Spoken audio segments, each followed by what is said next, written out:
नमस्कार, मैं हूं आपके साथ हिमानी नथानी। बुलेटिन की शुरुआत करेंगे इस वक्त की बड़ी खबर के साथ, जो कि पड़ोसी मुल्क पाकिस्तान से है, जहां ट्रेन हाईजैक में पाकिस्तानी सेना का ऑपरेशन इस वक्त जारी है।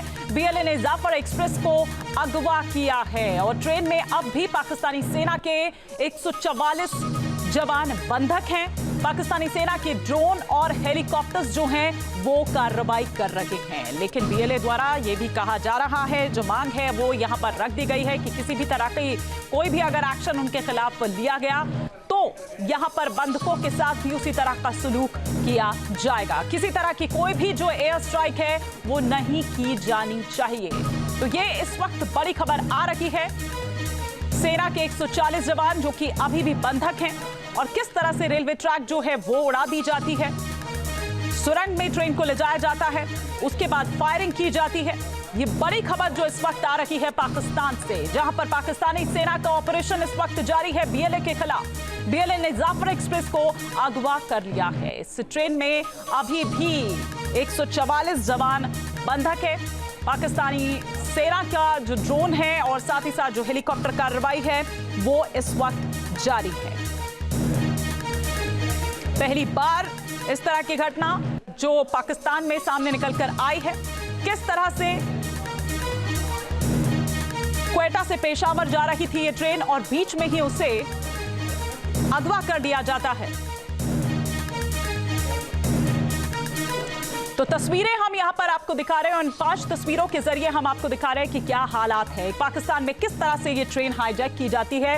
इससे पहले पूर्व में इस तरह की कभी घटना देखी नहीं गई है, और बीएलए इस तरह से करेगा, क्या इस बाबत जानकारी थी? क्योंकि ये कहा जा रहा है कि इस तरह का जो इनपुट है वो पहले ही आ गया था। तो अगर इस तरह का इनपुट पहले आ गया था तो क्या ये इंटेलिजेंस फेल्यूर है? इस तरह के तमाम सवाल जो हैं वो यहां पर खड़े होते हैं कि क्यों नहीं वक्त रहते कुछ भी एक्शन लिया गया। अभी तक क्या कुछ हुआ है ये हम आपको दिखा रहे हैं, और किस तरह से ग्राफिक्स के जरिए, ये एनिमेशन के जरिए हम आपको दिखा रहे हैं। क्वेटा से पेशावर जा रही थी ये जो ट्रेन जाफर एक्सप्रेस है, जिसे हाईजैक किया जाता है। जो ट्रैक है उसे उड़ा दिया जाता है, फायरिंग लगातार की जाती है। ये एनिमेशन के जरिए हम आपको दिखा रहे हैं कि क्वेटा से पेशावर जा रही थी। दरअसल ये पेशावर एक्सप्रेस, जाफर एक्सप्रेस की अगर हम बात करें, और यहीं पर हाईजैक हुई ये ट्रेन।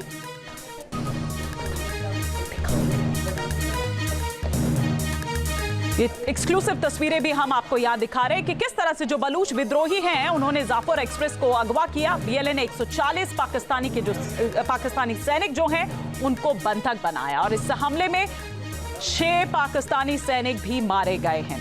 इसी पर और विस्तार से हम समझने की कोशिश करते हैं। सबसे पहले क्विक रिएक्शन में यहाँ पर पूर्व राजनयिक दीपक वोरा जी इस वक्त हमारे साथ जुड़ चुके हैं। उनका एक क्विक रिएक्शन सर मैं आपका चाहूंगी, इस पूरी घटना को आप किस तरह से देखते हैं?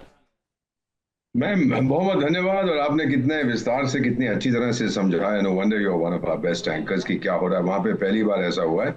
मैं ये हम लोगों की ट्रेनिंग होती है एनालिसिस करने की। ये ट्रेन जा रही है क्वेटा फ्रॉम बलूचिस्तान, तो ये पेशावर को जा रही है खैबर पख्तूनख्वा। तो ये सोल्जर्स ऑलरेडी मौजूद थे, जो सिविल्स लोग थे उसके अंदर, उनको तो छोड़ दिया गया है। This is confirm. मेरे बलोच फ्रेंड्स जो हैं न्यूयॉर्क में, उन्होंने मुझे मैसेज करके कहा कि उनको हमने छोड़ दिया। उनको कैसे पता, ये मैं I don't want to speculate. तो ये ट्रेन जा रही है क्वेटा से बलूचिस्तान से पेशावर, यानी ये सिपाही वहां पे ऑलरेडी मौजूद थे। बलोचों का गुस्सा बहुत है अगेंस्ट द पाकिस्तानी आर्मी और पंजाबियों के अगेंस्ट, तो उन्होंने पूरी तरह से ये प्लानिंग की है। और ये रेस्ट एंड रिकवरी के, या रेस्ट RNR जो आप कहते हैं, रेस्ट एंड रिक्यूपरेशन के लिए जो सिपाही जा रहे थे उस समय, मैम जब आप वापस जा रहे होते छुट्टी पे या सो कॉल्ड पीस स्टेट में, तो आपकी थोड़ी अलर्टनेस कम हो जाती है। अगर आप दूसरी तरफ से जा रहे होते आप बहुत सतर्क रहते हैं, इसीलिए उसका फायदा उठा के उन्होंने हमला किया। और फिर ये सुरंग के अंदर फंसी हुई है, तो ये हेलीकॉप्टर बॉम्बिंग नहीं करेंगे मैम। इनको यहाँ तो स्मार्ट ग्लाइड बॉम्ब्स यूज करेंगे, स्मार्ट बॉम्ब्स या मिसाइल्स यूज करेंगे, लेकिन वो मिसाइल अभी तक बनी नहीं है जो बताएगी कि पाकिस्तानी सिपाही को मत मारो, एक फ्रीडम फाइटर को मारो। So it's going to be a very difficult operation. मेरा मानना है, और मेरे बहुत से मित्र हैं मैम बलोच, मेरा मानना है कि इतना गुस्सा है पाकिस्तानी एस्टैब्लिशमेंट के अगेंस्ट कि ये जो वहां पर उन्होंने 140 जो आपने फिगर दिया है पाकिस्तानी सैनिकों को बंदी बनाया है, उनको नहीं छोड़ेंगे। उनमें से एक भी जिंदा नहीं रहेगा। ये जो ब्रिगेड जिसने हमला किया है, कहते हैं हमारी मजीद ब्रिगेड है। 2 मजीद भाई होते थे 1970s में। ये आप ठीक कह रहे दीपक सर, और बड़ी बात आप कह रहे हैं, क्योंकि बीएलए की जहां तक बात है तो बीएलए देखा भी गया है, क्योंकि वो कभी भी नेगोशिएट नहीं करता है, बल्कि वो रिवेंज वाला जो उसका एटीट्यूड है वो दरअसल रहता है। ये आप बिल्कुल ठीक कह रहे हैं, लेकिन ये बड़ी बात है, आप कह रहे हैं कि कोई भी नहीं बचेगा उसमें से। मेरा मानना है ये नहीं है। एक कहावत होती थी मैम, बाय द वे मैं आधा पश्तून हूँ, my father was a Pashtun from Ghazni और माय मदर वाज सिख। उसमें वो एक कहावत हमारी होती थी, भगवान आपको बचाए कोबरा के जहर से, शेर के दांत से और बलोच या पश्तून के बदले से। तो ये जो बदला ले रही है बलोच लिबरेशन आर्मी, ये इनको माफ नहीं करने। बिल्कुल तो सर, आप बने रहिए हमारे साथ पाकिस्तान के वरिष्ठ पत्रकार भी इस वक्त जुड़ चुके हैं। आरिफ जी हमारे साथ जुड़ चुके हैं। आरिफ जी, अभी इस ऑपरेशन को लेकर आप क्या जानकारी हमारे दर्शकों को दे सकते हैं, हमें दे सकते हैं? देखें, ये बहुत सिग्निफिकेंट काम हुआ है, इसलिए कि पाकिस्तान आर्मी जो दौलत लूटना चाह रही है बलोचिस्तान में, उसका एक्सप्लॉयटेशन के लिए इनके पास पैसे नहीं है। और अब फॉरेन कंपनीज इन्वेस्ट करने को तैयार नहीं होंगी, बिल्कुल चाइना भी बिल्कुल पीछे हट जाएगा।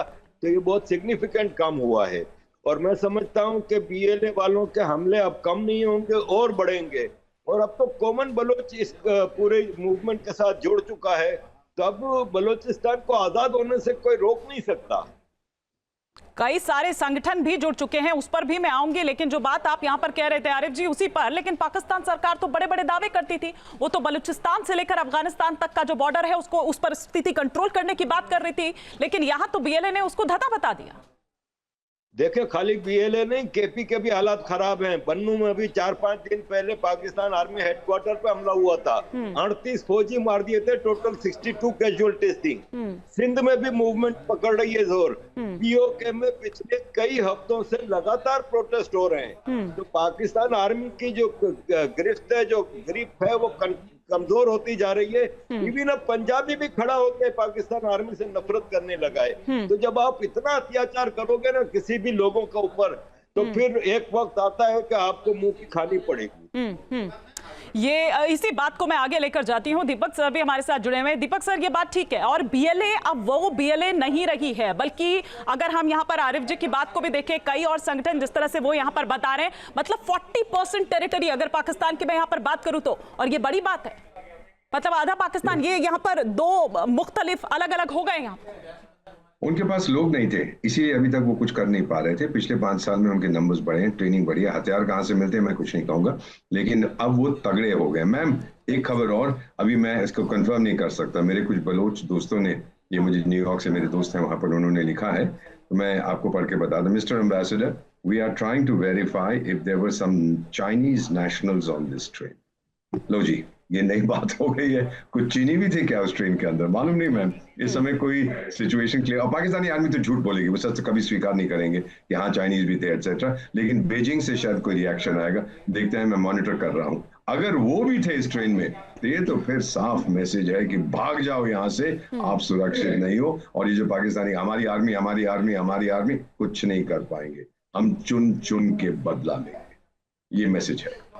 और आरिफ जी, ये बात थी भी, क्योंकि ये आया कि जब स्टार्ट किया उनके खिलाफ एक्शन, तो जिस तरह का रेजिस्टेंस वहां पर देखा, तो वो वापस वहां से लौट गए, यहां से लौट गए। और क्या ऐसे में कोई बड़ा एक्शन लेने के या कोई बड़ा यहां पर फैसला लेने के उसमें आपको पाकिस्तानी आर्मी नजर आती है? क्योंकि जिस तरह से अभी दीपक सर भी कह रहे थे कि बीएलए जो है वो रिवेंज वाले मोड में रहता है, वो कभी भी इस तरह से नहीं कि नेगोशिएट करेगा। मतलब ये 140 अगर है तो 140 में से एक भी नहीं बचेगा।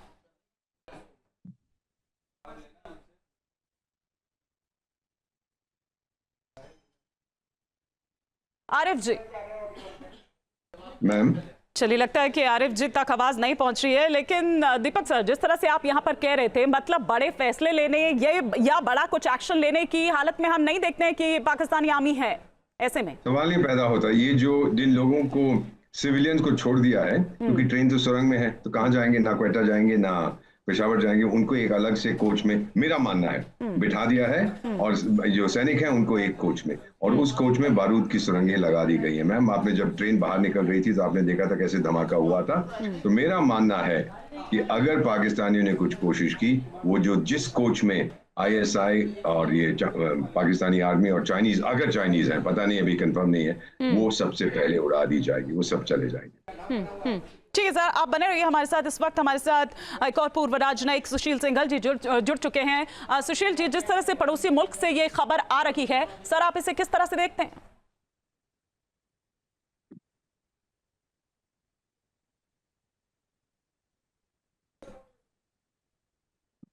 देखिए, ऐसा है कि ये जो बलूचिस्तान में हुआ है या हो रहा है, ये बहुत पुरानी समय से चल रहा है, 30-40 साल, उससे भी समय ज्यादा हो गया। और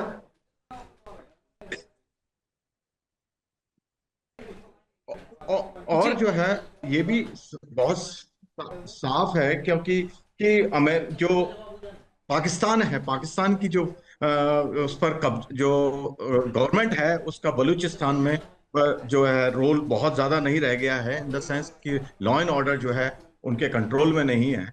और बलूचिस्तान में पिछले साल भी करीब 400 के करीब घटनाएं हुई थी, जिसमें 1000 से ऊपर आदमी।